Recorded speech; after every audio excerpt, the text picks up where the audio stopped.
مساء الخير أصدقائي. أهم الأحداث والأخبار والأمور المنوعة من ألمانيا. أول موضوع راح نتكلم به هو الحشيش قادم لألمانيا، كيف هو قادم ومتى سوف يزورنا الحشيش في ألمانيا. الحكومة الجديدة التي تتكون من 3 أحزاب، كل أحزابها تؤيد جعل الحشيش أمر شرعي يباع بالمحلات مثل الدخان أو السجائر بالوقت الحالي.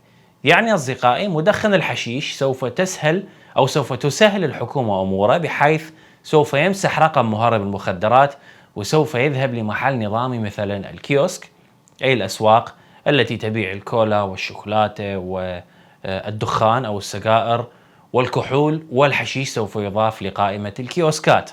هذا الأمر هو يعني مجرد وقت حتى يتم تطبيقه من قبل حكومة إشارات المرور أو تحالف دي أمبل كواليسيون في ألمانيا.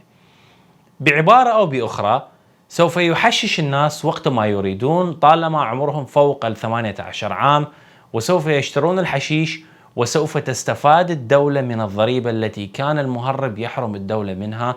مثلا يعني باكيت الدخان حاليا يباع بشكل نظامي، أو باكيت الجيجاير يكلف 1 يورو، تكلفة تصنيعه ربما أقل بشيء بسيط، أنت تشتريه ب8 يورو، 7 يورو تنزل بجيب الدولة.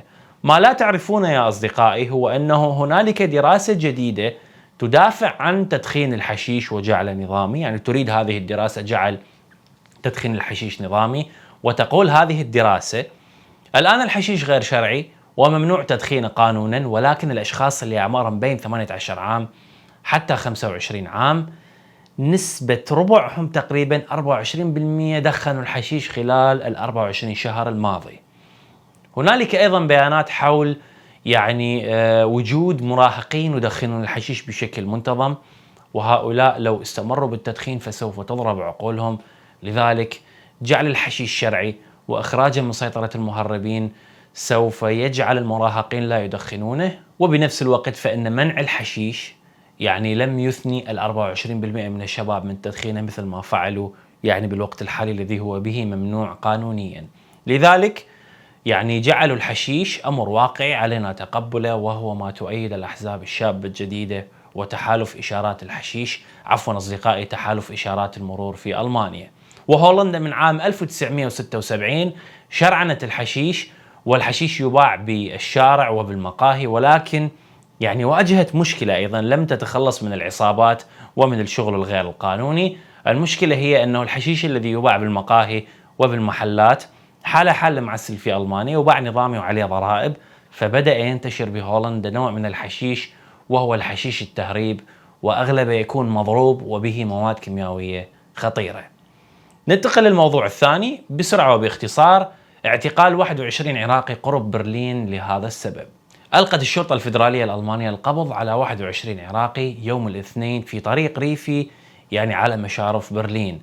القصة بدأت عندما اتصل الألمان الذين كانوا يمرون بسياراتهم بالطريق، اتصلوا بالشرطة الألمانية وقالوا للشرطة يوجد مجموعة من الناس يسيرون بالشارع الخاص بالسيارات ويحملون حقائب على ظهورهم ويتجهون سيرا باتجاه برلين. والشرطة تؤكد أيضا أنه الناس اتصلوا بالشرطة وقالوا رأينا أشخاص يخرجون من بين الأدغال وكانوا يسألون باللغة الإنجليزية عن الطريق الصحيح لبرلين، هل هو بالاتجاه اليمين أو اليسار، وتبين أنهم عراقيين قادمين من بيلاروسيا، وانتهى بهم المطاف على شوارع أو على مشارف برلين. لم يتم نشر معلومات بخصوص طريقة وصولهم، هل أتوا سيرا من بيلاروسيا، وكيف قطعوا الحدود والمسافة الطويلة من شرق بولندا إلى غربها حتى دخلوا إلى مشارف برلين. ولكن أصدقائي، أول شيء عملت الشرطة لهم كلاجئين هو فحص كورونا لجميعهم، ولاحقا عملت تحقيق معهم لمعرفة كيف وصلوا، وحتى هذه اللحظة الطريقة هي غير معروفة. أصدقائي، ننتقل للموضوع الآخر. حصلت حادثة مأساوية تناقلتها كل وسائل الإعلام بالعالم وليس فقط في ألمانيا. ممثل أمريكي شهير كلنا نعرفه وكلنا ربما شفناه بأحد الأفلام، يقتل المصورة أثناء التصوير بالمسدس. كان أثناء التصوير اندمج بالحدث، إطلاقات النارية أصابت المرأة التي تقف خلف الكاميرا، وجرح رجل آخر بعدما أطلق الممثل إلك بالدوين النار من سلاح ناري كان يفترض أن يكون محشو برصاص خلب. خلال تصويره لفيلم في ولاية نيو مكسيكو الأمريكية. وأعلنت شرطة الولاية أن الممثل الأمريكي المعروف قد أطلق النار خلال تصويره لفيلم ويسترن، يعني فيلم كاوبوي، تدور أحداثه في القرن التاسع عشر بعنوان راست. وأوضحت شرطة مدينة سانتا في أمريكا أن مديرة التصوير اللي اسمها هالينا هاتشنز والمخرج جويل سوزا أصيبا بالرصاص عندما أطلق ألك بالدوين النار من سلاح ناري كان يستخدم لأغراض التصوير، وكان غير محشو برصاص قاتل بل بخلب. ونقلت المصورة اللي عمرها 42 عام بمروحية إلى مستشفى قريب، حيث بسرعة أعلن الأطباء عن وفاتها بسبب حالتها الصعبة. والمخرج الآخر اللي اسمه سوزا عمره 48 عام أصيب بجراح ولكنه خرج بعد فترة قصيرة من المشفى.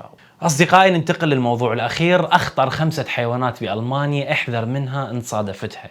نسمع عن الأسد في أفريقيا قاتل وخطير، النمور بالهند قاتلة وخطيرة، الدببة في كندا مثلا وفي سيبيريا بروسيا قاتلة وخطيرة، ولكن في ألمانيا هنالك 5 حيوانات قاتلة وخطيرة جدا. أول حيوان هو القراد، وهو حشرة صغيرة ولكنها خطيرة، على الرغم من أنها ليست سامة، ولكن القرادة قادرة على نقل الأمراض بسبب اتصالها مع طفيليات أخرى. ووفقا لدراسة من معهد روبرت كوخ فإنه تقريبا 10% إلى 35% من هذه الحشرات تحمل أمراض خطيرة، يفضل عند الخروج بالأماكن المفتوحة ارتداء السراويل الطويلة لحماية الجلد وللحماية من هذه الحشرة الشريرة. ثاني حيوان قاتل في ألمانيا وخطير هو الثعابين. نعرف أنه الثعابين تعيش بالبلدان الدافئة وليس في البلدان الباردة مثل ألمانيا، ولكن توجد في ألمانيا نوعين من الثعابين وتعيش في جبال الألب، تسمى أسبس. هذه أنواع من الثعابين، وهي لدغاتها على الأصحاء أو على الناس البالغين لا تهدد حياتهم، ولكن سمها يهدد الأطفال وكبار السن والأشخاص المرضى.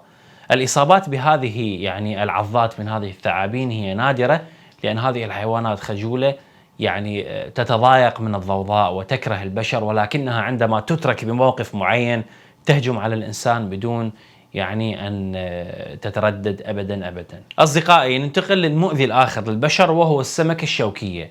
كثيرين منا لا يعرفون هذه السمكة، ولكن هذه السمكة لديها عمود فقري شوكي يشبه الشوكات، فلذلك تسمى السمكة الشوكية. تعيش هذه السمكة ببحر الشمال، بشمال ألمانيا، تتواجد بكثرة بالبحار. وما يميز هذه السمكة أنها تختل بالرمال، ولما يسير الإنسان على الساحل بالبحر أو يسير فوق الرمال بالبحر، إذا لامس شوكات هذه السمكة تصيبه حمى ويصير عنده قيء ويصير عنده حالة من التسمم. وكل عام تقريبا هذه السمكة تلسع بين 30 إلى 40 شخص في ألمانيا، وتسبب لهم حالة صحية لا يتمناها أحد حتى إلى عدوه.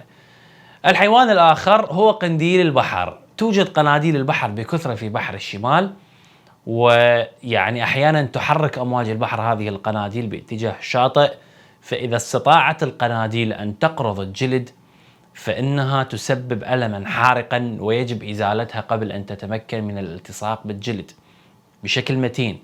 وإن حصل هذا الالتصاق بشكل متين فإنه تسبب حالات أذى وتسبب حرق شديد بالجلد يشبه الحروق النارية، وهي مؤذية جدا جدا للبشر.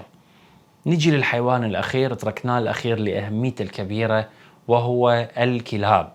الكلاب ربما هي أفضل صديق للإنسان، ولكن في بعض الأحيان هذا الصديق مهما كان مهذب مهما كان مدرب تأتيه لحظات جنونية ويختلف على الإنسان، قد يختلف عليك أو علي ويهجم ويؤذي وتغرز أسنانه بلحم الإنسان، وأحيانا تصل الحالات إلى الوفاة في ألمانيا. وأغلب الوفيات بسبب عضات الكلاب هم من الأطفال. بألمانيا نحن نرى الكلاب بالباصات وبالقطارات وبالشوارع. الكثير من الناس لديهم كلاب، والكلب مشكلته أحيانا يختلف عليك مهما كان من حيوان أليف.